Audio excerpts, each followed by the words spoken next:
Bien, estamos de vuelta. Gracias por continuar en sintonía de RTP Mundo. Vamos a abordar este tema que tiene al mundo entero opinando al respecto. He visto algunos TikToks por ahí, me han pasado algunos TikToks que decían: ha iniciado la Tercera Guerra Mundial oficialmente, Irán ha levantado la bandera negra, etcétera. Bueno, calma, ¿no? Sí, estamos ahí en el borde de que esto realmente explote y se genere una guerra regional en la que, a ver, ¿no? Israel ya está en una guerra, un flanco abierto con la Franja de Gaza. Eso desde el 7 de octubre pasado. Estamos, de hecho, a nada más unos días de que se cumpla un año, ¿no? Y por eso RTP Mundo la próxima semana va a ser un especial. Y aquí le estamos anunciando al productor que vamos a tener un especial de la guerra en Gaza y todo el tema del conflicto en Medio Oriente. Le vamos a dedicar toda la hora al tema, ¿ok? Esa es la promesa de este programa. A ver, entonces, ¿por qué sería un conflicto regional tan grande, no? Porque aquí, ¿cuáles son los flancos? Que enseguida le voy a mostrar unos mapas. Israel ya tiene su frente de guerra que se inició en la Franja de Gaza. Al norte está el Líbano, con el que ya ha iniciado una invasión la semana pasada. Por poco más al norte tienes a Siria, tienes a Irak y finalmente tienes a Yemen. Y bueno, obviamente Irán un poco más al este, ¿no? Imagínense todos esos países, y no los digo como países, sino como milicias financiadas por Irán que se encuentran en todos estos países. En Yemen hay dos facciones, las facciones apoyadas por los chiitas, los hutíes, apoyadas por Irán, y obviamente hay la facción contraria. Lo propio pasa con milicias dentro de los países ya mencionados, que están todos alrededor de Oriente Medio. Siempre hace un polvorín de violencia desde 1948, básicamente, cuando se creó Israel. Cuando la ONU decidió cederle ese territorio a los judíos, empezó una guerra en la que varios de estos países que les he mencionado, Egipto, Jordania, Líbano, etcétera, iniciaron una guerra a Israel, e Israel salió victorioso de toda esta guerra, ¿no? Israel ha nacido con uñas y dientes para aferrarse a ese territorio que es una tierra prometida para ellos. Es bien difícil entender esta situación de los territorios, de las tierras prometidas, de las religiones, de los nacionalismos que están metidas y conflictúan en este tema, ¿no? Tiene una data histórica de guerras civiles, de religiones, de todo tipo, durante la historia además, no solamente la historia reciente de Israel. Este ha sido un punto de violencia hace miles de años. Pero a ver, los últimos, ¿no? Este 1 de octubre, Irán ha lanzado un ataque inédito contra el territorio israelí. Más de 180 misiles, según fueron reportados, mientras el ejército de Estados Unidos situó el número de proyectiles en 200. Esto como represalia a lo que fue la invasión terrestre al sur del Líbano para presuntamente desmantelar las capacidades armamentísticas de Hezbollah, y también luego de que Israel asesinara a varios de los principales líderes de grupos aliados a Irán. En un contexto que está marcado por la aún feroz ofensiva israelí en la Franja de Gaza, que ya se ha cobrado la vida de más de 40,000 personas, con meses de advertencias internacionales, fracasos diplomáticos sobre la posible expansión del conflicto en la Franja de Gaza, están cada vez materializándose. Horas después de que el ejército israelí anunciara una serie de incursiones terrestres en el sur del Líbano, tras bombardear la capital libanesa, Beirut, y localidades sureñas, Irán respondió con un ataque sin precedentes sobre Israel.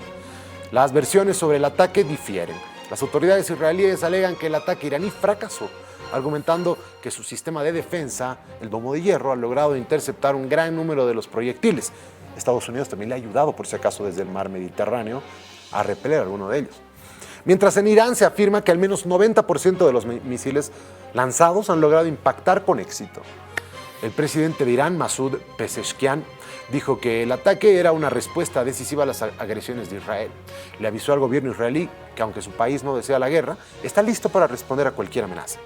El miércoles, tras el lanzamiento de los misiles, Israel anunciaba que fuerzas adicionales se estaban uniendo a las incursiones limitadas, localizadas y selectivas dentro de objetivos de Hezbollah en el sur del Líbano. De acuerdo con información suministrada por la Oficina del Director de Inteligencia Nacional de Estados Unidos, Teherán cuenta con la reserva de misiles balísticos más grande de la región. Cuenta con un arsenal que va desde misiles Shehgil, con un rango de 2.500 kilómetros, hasta una serie de misiles hipersónicos presentados en junio de 2023, que habrían sido utilizados en este último ataque a Israel. Por su parte, Israel cuenta pues también con una amplia flota de aviones, caza y bombarderos F-15, F-16, F-35, suministrada por Estados Unidos, estos ya utilizados en el pasado para asestar ataques contra el Líbano, contra Siria, contra Gaza. Tel Aviv también es pionero en el desarrollo de drones militares con los que cuenta para incursiones aéreas y apoyo en la tierra. En medio de estos conteos sobre quién tiene más misiles y la construcción de escenarios destructivos, la incertidumbre en la región es lo único conciso en la actualidad de Medio Oriente. Mientras el mundo se debate sobre estrategias militares y políticas de disuasión, Medio Oriente, una región marcada por intervenciones extranjeras, descontento popular y el lastre del autoritarismo, se ve de nuevo en la cuerda floja sobre la posibilidad de que el presente de la Franja de Gaza sea el futuro en toda la región. Ahora sí, si compartimos los cuadros, vean estos mapas, ¿no? Un poco que reflejan lo que les estoy comentando. Bien, acá están los bombardeos de las últimas 48 horas. Esto es en el Líbano, en Beirut. Ahí pueden ustedes ver que esta es la localidad en Beirut. El ataque que mató a Hassan Nasrallah, miren, esta es la localidad en un suburbio en el suroeste del Líbano. Hay aquí algunos bombardeos previos, lo que se han desarrollado en las últimas horas, ¿no? Beirut ha estado menos atacada, por cierto. Este es el sur del Líbano, ¿no? Aquí ya vemos un poco más. Esta línea azul es una línea demarcada por Naciones Unidas para justamente demarcar territorios, ¿no? Demarcar distancias, límites que fueron establecidos luego de la guerra civil libanesa en los 80. Aquí está la zona de separación establecida por la ONU, ahí la pueden ver ustedes. Hay incluso hasta una base española, Miguel de Cervantes, ahí que funciona, porque la misión de Cascos Azules está justamente por parte de España hasta el 2025. Hay unos cuantos focos de calor que han sido detectados por la NASA. Aquí podemos ver un poco altos del Golán, ahí está Siria también, ¿no? Y bueno, finalmente vean ustedes, el viernes 27 de septiembre Israel mató al líder de Hezbollah. 3 días ingresó a territorio libanés. De Irán, el martes 1 de octubre han lanzado 180 misiles a Israel. Tel Aviv afirma que responderá, ¿no? Eso enseguida les voy a decir. Yemen. Acá están todos los países que confluyen, lo que les comentaba, ¿no? Vean ustedes cómo hay un fuego cruzado y cómo Israel realmente está disparando a todo lado, ¿no? A todos sus vecinos casi. Y cómo se viola espacio aéreo saudí por parte de Israel para llegar a Yemen, ¿no? Muy interesante eso. Arabia Saudí es un fuerte aliado dentro del mundo musulmán de los Estados Unidos.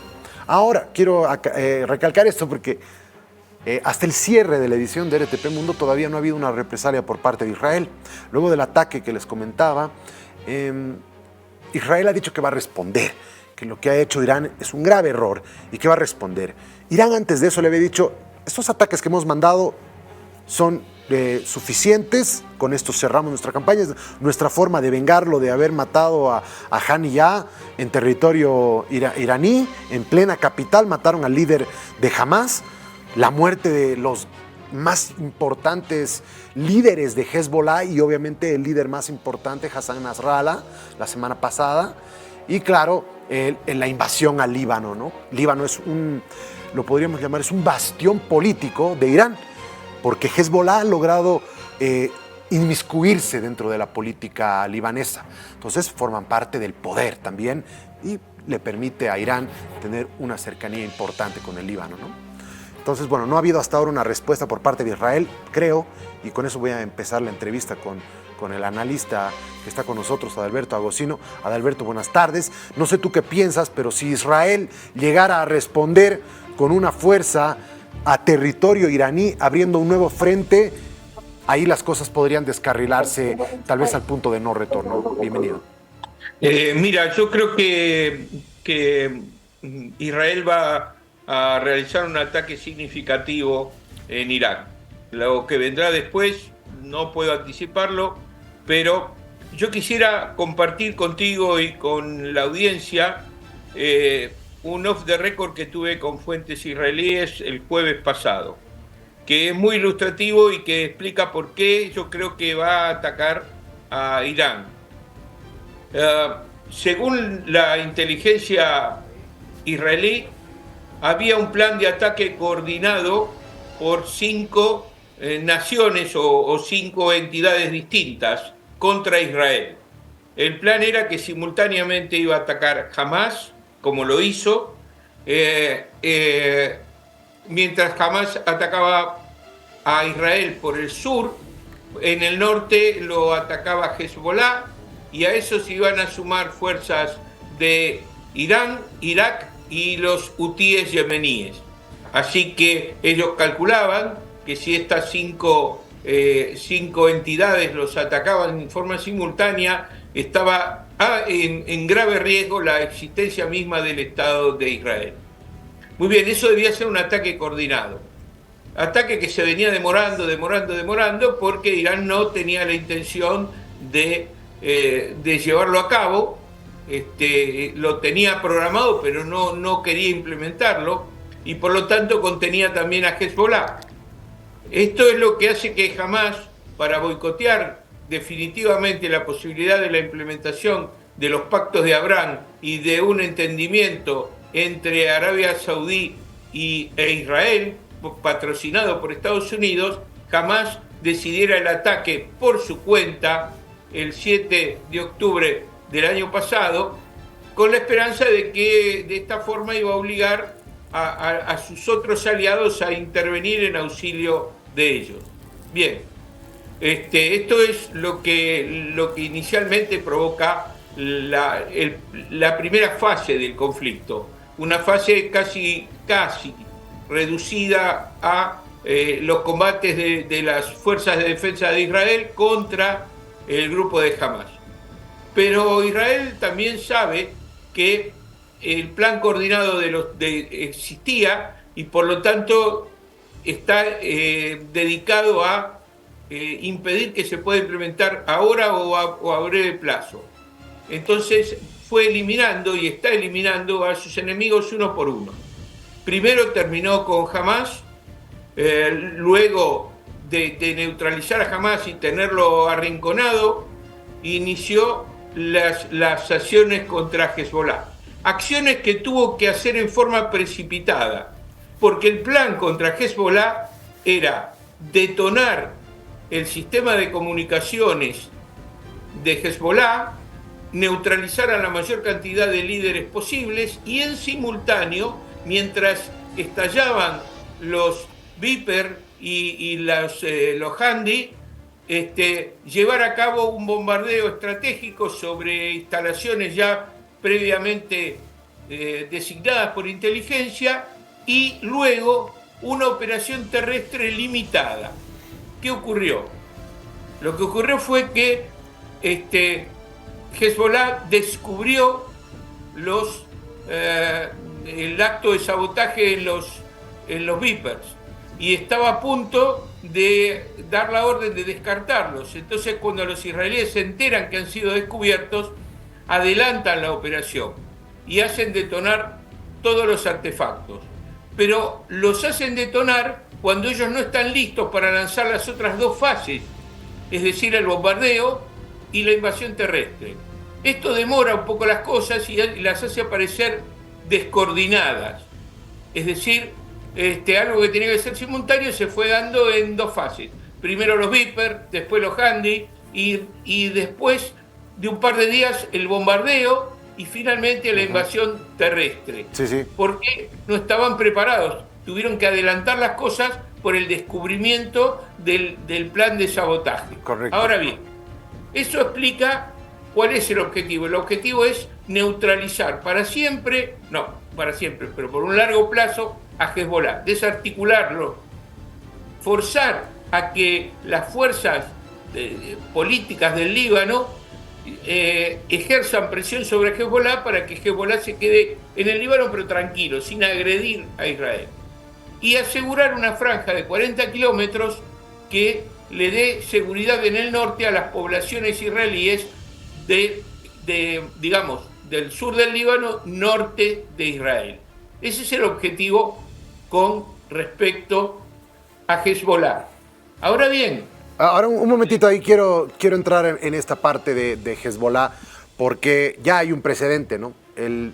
No solamente durante los 80 en la guerra civil libanesa, estalla un conflicto que incluso Israel llega hasta la capital, hasta Beirut, en su invasión, sino eso genera un poco la creación de Hezbollah en los 80. El Hezbollah que se lleva adelante con la guerra, el 2006 ya explota una guerra en el sur del Líbano. Hay un precedente, es una guerra que duró un mes, me parece, en el que murieron poco más de 1000 libaneses y unos 100 israelíes. Y se decidió finalmente hacer por lo menos un alto al fuego, ¿no? El Hezbollah del año 2006 no es el mismo Hezbollah de ahora, ¿no? La capacidad armamentística que ha generado hoy por encima de 50.000 o 70.000 misiles balísticos, una cantidad de drones, un equipo de milicianos muy bien entrenados, con buenos fondos económicos, no solamente de Teherán, sino incluso de Líbano, han hecho ahora a Hezbollah una fuerza que dista mucho de lo que es Hamás.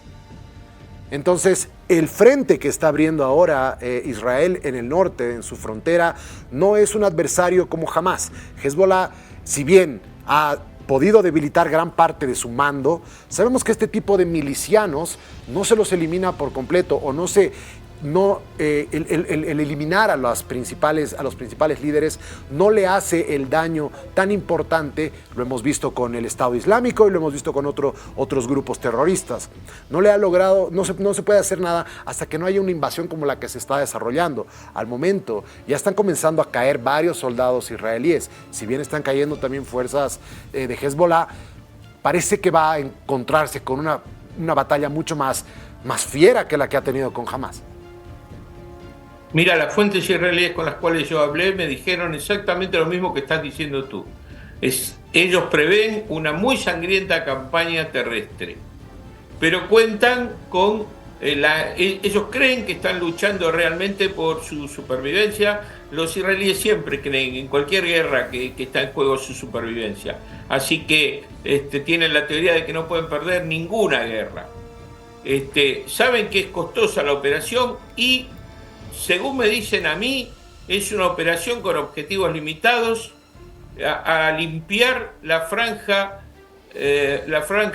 sur del Líbano de instalaciones, puestos seguros y emplazamientos desde los cuales se pueden proyectar ataques contra el norte de Israel.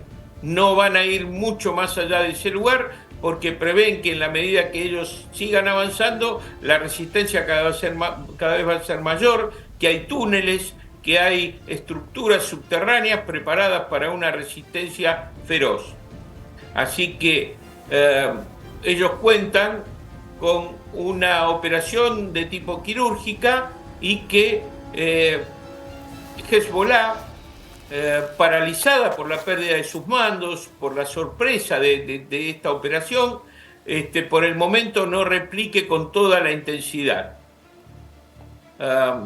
Tenemos que tener en cuenta que la capacidad sumada de Hezbollah a la de Irán y a la de los hutíes haría, si fuera un ataque simultáneo, Israel no sobreviviría a ese tipo de ataque.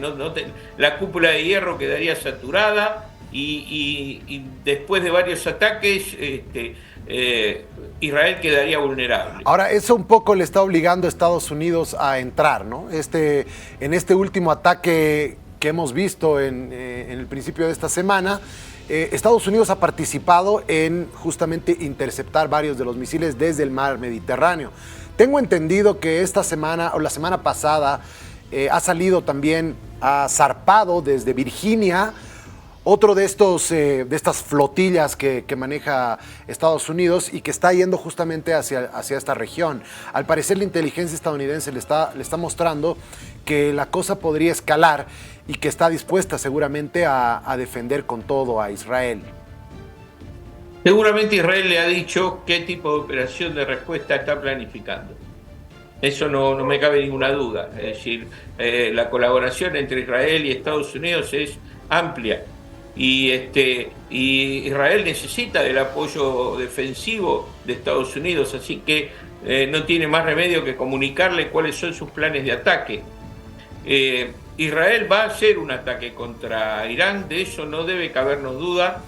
Lo que debemos ver es cuál es la dimensión, es decir, si va a qué tipo de blancos va a atacar. Capaz si como la respuesta que hubo en abril, ¿no? Una respuesta que sea más que nada para la interna, digamos, para los políticos, pero que no genere un daño importante en las estructuras iraníes. Porque llegar a atacar los depósitos nucleares, eso ya sería una escalada completa. Mira, yo no sé cuál va a ser la respuesta.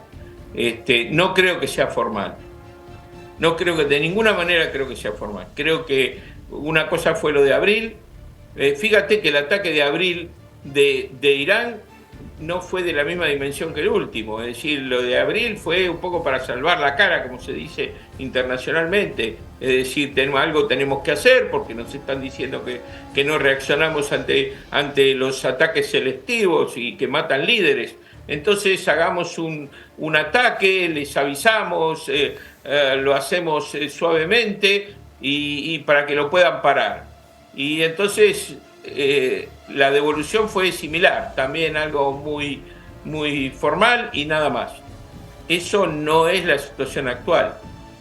Es decir, Irán no puede aceptar la muerte de Nasrallah ni la decapitación de todos los mandos militares de Hamas, de Hamas y de Hezbollah, y al mismo tiempo debemos recordar que incluso el embajador iraní en el Líbano resultó gravísimamente herido. Uh-huh. Entonces la respuesta tenía que ser más fuerte, fue más fuerte.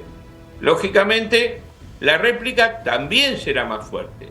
No sabemos si va a estar dirigida a altos mandos iraníes, va a estar dirigida a la fuerza Quds o va a estar dirigida a instalaciones militares. Eso no lo podemos saber. Hay que tener en cuenta una cosa también. Netanyahu es un hombre que tiene serios problemas internos. La prolongación de la guerra, de alguna manera, lo está manteniendo en el poder. En el momento en que cesen las hostilidades y se desmovilice a la población que fue convocada a las armas, inmediatamente el proceso político va a avanzar, sí. Le va a costar el cargo a Netanyahu y probablemente sí. Lo veremos sometido a algún tipo de juicio, de serio juicio, sí. Desde corrupción hasta inoperancia, en el sentido de permitir el ataque del 7 de octubre. Adalberto, ha sido un placer tenerlo acá como siempre. Muchas gracias, muy amable. No, gracias a ti, Jorge Luis, y como sabes, siempre estoy a disposición de ustedes. Y le agradecemos. Gracias. Mucho. Un abrazo. Bien, desde Buenos Aires nos ha acompañado Adalberto, tiene un importante conocimiento sobre el tema, como pueden ustedes ver.